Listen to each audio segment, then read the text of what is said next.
when you don't have the data, it is understandable that one can really allow their ideology to drive them. But when the data is there, when the data is apparent, what would cause one not to change a behavior, especially if one claims to be a pro-life person?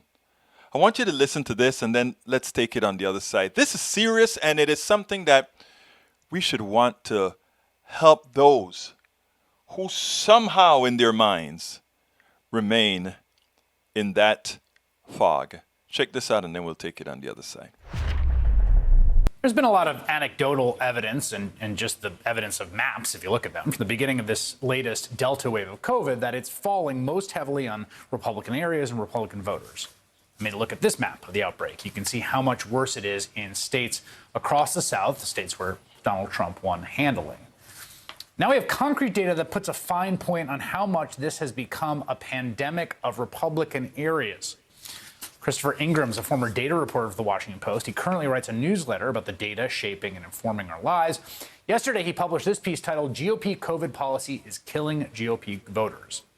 Now, first, let me say for different reasons, including how they report data, the chart does not include Nebraska, Florida, Alaska, or any counties with fewer than 10,000 people, because that data can get very noisy. But it does account for about 87% of the total U.S. population.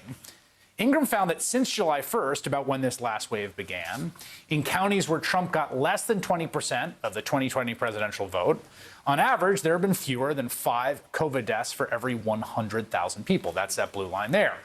In counties where Trump won more of the vote, but still lost, that number only ticks up a little. So those are sort of deep blue and fairly blue areas.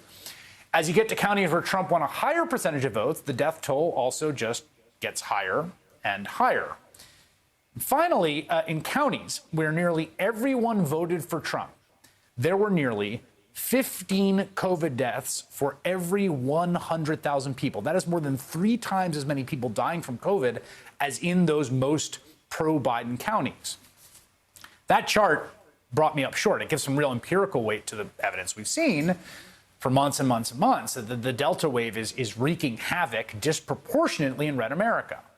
And again, this is largely, not entirely, but largely preventable. It is happening because the agenda of the Trump MAGA Republican Party has been, by and large, to ignore the risks of COVID, refuse to protect yourself, others from it, and when people die, it was freedom or something, you know? Now, there's been really notable exceptions. We praised them on this show, the governor of Vermont, the governor of Ohio, and Republican officials up and down the chain, but that general thrust of attitude has been the defining one in the heart of the Republican base. And that's the issue. Now, the cynical view would be, well, you know what? It turns out that Darwin's theory works just fine. Since that's how they want to be, there will be less of them, and as such, the system would cleanse itself of irresponsibility, cleanse itself of that behavior. But that is not the way progressives should ever think.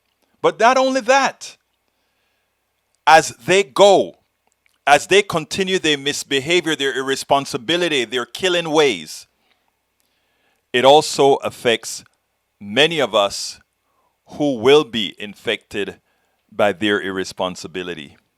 So I think we have to tackle this in a more humane manner. We got to tackle this in a way that says, in as much as these people make us irate, in as much as we can see those people who are really causing the most harm, we don't want to address them. I think we have to bite the bullet and say, we have to because we're humane, and we have to because it is the right thing to do, not to just save them, but to save us as well. We spend a lot of time deconstructing the news, trying to parse it into a form that everybody can understand. We try to find those little nitpicks where it flies above the fray, etc. If you really like these videos that we do, I want to ask a big favor. Please go ahead, number one, subscribe to our channel, and number two, please join if you can. Thank you so kindly for watching. Keep watching. Please remember to share. We must populate the entire internet with our progressive message, a message that we know is what most Americans say that they want. So help us, please join.